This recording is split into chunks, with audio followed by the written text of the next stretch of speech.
کوئی تو ہے جو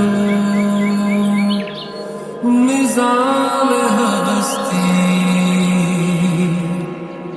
چلا رہا ہے، وہی خدا ہے۔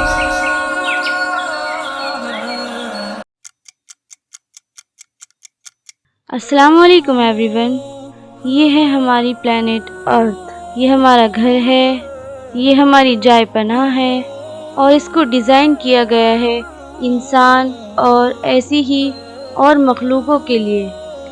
اس پلانٹ پر ہمیں ہر وہ چیز ملے گی جو انسان اور باقی مخلوق کے لیے بے حد ضروری ہے۔ تو جب بگ بینگ کے بعد یہ ارتھ وجود میں آ ہی گئی تو اس کو ایسا ہی کیوں بننا تھا کہ اس پر انسان آئیں گے اور وہ اس پر رہیں گے اور کروڑوں سال تک رہیں گے، اور کروڑوں سال تک انہیں اس ارتھ سے ہر وہ چیز ملے گی جو انسانیت کے لیے اور باقی مخلوق کے لیے ضروری ہے۔ اب چلیے تھوڑا شروعات میں جاتے ہیں۔ بگ بینگ کے بعد جب ارتھ کا وجود آیا تو یہ اس وقت جل رہی تھی، یہ کسی سورج سے کم نہیں تھی، یہ سورج ہی کی طرح ایک آگ کا گولا تھی، اور ایک مدت لگی اس کو ٹھنڈا ہونے کے لیے۔ اس کے بعد جب یہ پوری طرح سے ٹھنڈی ہو گئی اور تھوڑی سی سکڑ گئی تو اس سے پہاڑ وجود میں آئے، یا یہ کہیے کہ پہاڑ کو بنایا گیا اسی لیے کہ یہ اس ارتھ کے لیے بہت ضروری تھے۔ تو جب پہاڑ بن گئے، بہت اونچے اونچے چھوٹے بڑے ہر طرح کے پہاڑ اور پلین علاقے اس ارتھ پر موجود ہیں، ریگستان، برفیلے علاقے، اور بھی بہت سے ایسے ایریاز ہیں جو ایک دوسرے سے بہت زیادہ مختلف ہیں، ایک دوسرے سے بہت زیادہ ڈیفرنٹ ہیں۔ تو ابھی اس پوری ارتھ پر پانی نہیں تھا۔ جب یہ ارتھ ٹھنڈی ہو رہی تھی اس سے پہلے جو اس میں سے گیسز نکل رہی تھیں اور جو اس میں سے ویپرز نکل رہے تھے، انہوں نے اس ارتھ کے لیے ایک ایٹماسفیئر کو بنایا، اور گیسز کے انٹریکشن کی وجہ سے پانی پیدا ہوا۔ پھر ہزاروں سال تک پانی برستا رہا، اور پھر ان سمندروں نے شکل لی، بڑے بڑے اوشینز نے شکل لی، اور ریورز بنی، بہت ساری پانی کے سورسز ہمیں پرووائڈ کیے گئے۔ اب اللہ تعالیٰ فرماتا ہے قرآن شریف میں وَجَعَلْنَا مِنَ الْمَاءِ كُلَّ شَيْءٍ حَيٍّ، کہ ہم نے پانی سے ہر زندہ چیز کو پیدا کیا۔ اب بات کرتے ہیں سائنس کی، تو سائنس اس بارے میں کیا کہتی ہے؟ آپ نے تھیوری آف ریولیوشن کے بارے میں ضرور سنا ہوگا کہ انسان کس طرح وجود میں آیا۔ سائنس کے مطابق پانی کے اندر جو سمندر کے کنارے لہریں آتی رہیں جاتی رہیں، آتی رہی جاتی رہی، اس کے نتیجے میں ایک کیمیکل کمپاؤنڈ نے جنم لیا اور وہ آرگینک کمپاؤنڈ میں تبدیل ہو گیا، اور پھر اسی کے اندر سے سیل بنے، اور اس کے آگے اور بھی تفصیلات ہیں، لیکن میں زیادہ تفصیل میں نہیں جاؤں گی۔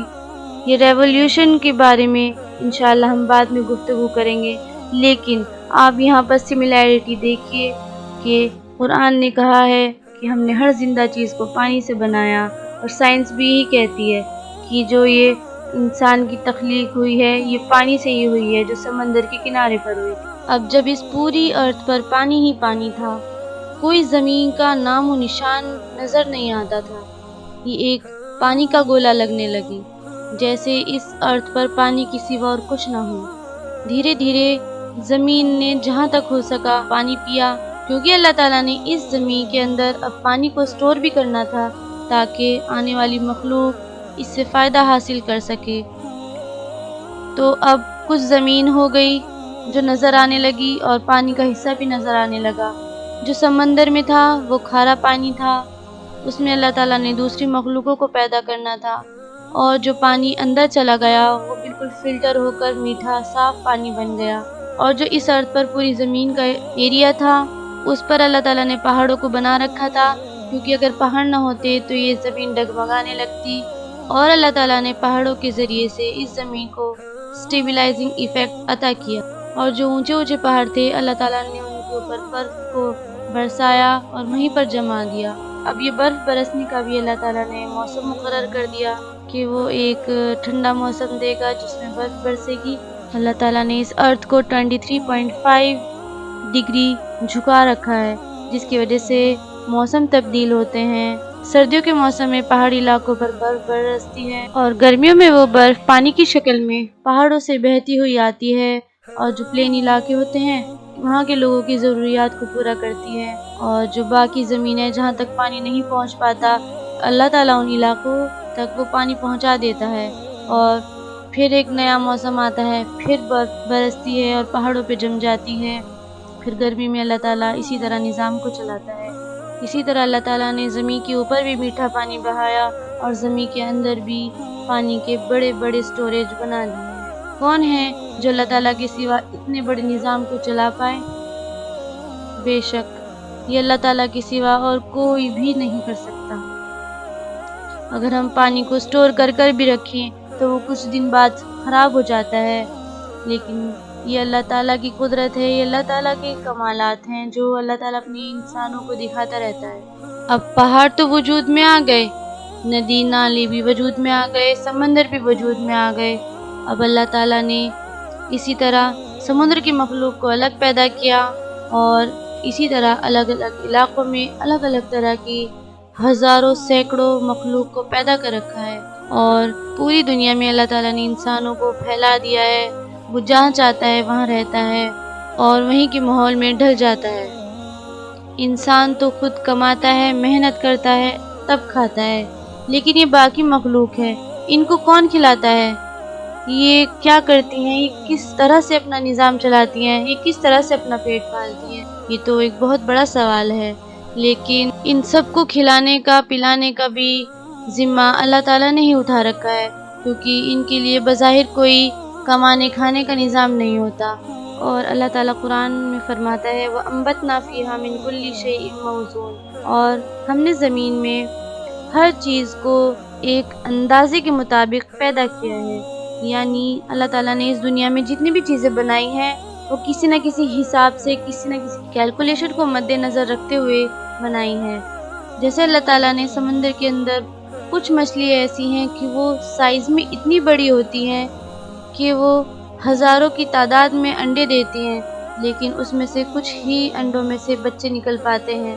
اگر ایسا ہو کہ ان سب انڈوں میں سے بچے نکلیں تو نہ ہی سمندر میں کوئی جگہ بچے گی، وہ نکلتے نکلتے زمین تک آ جائیں گی۔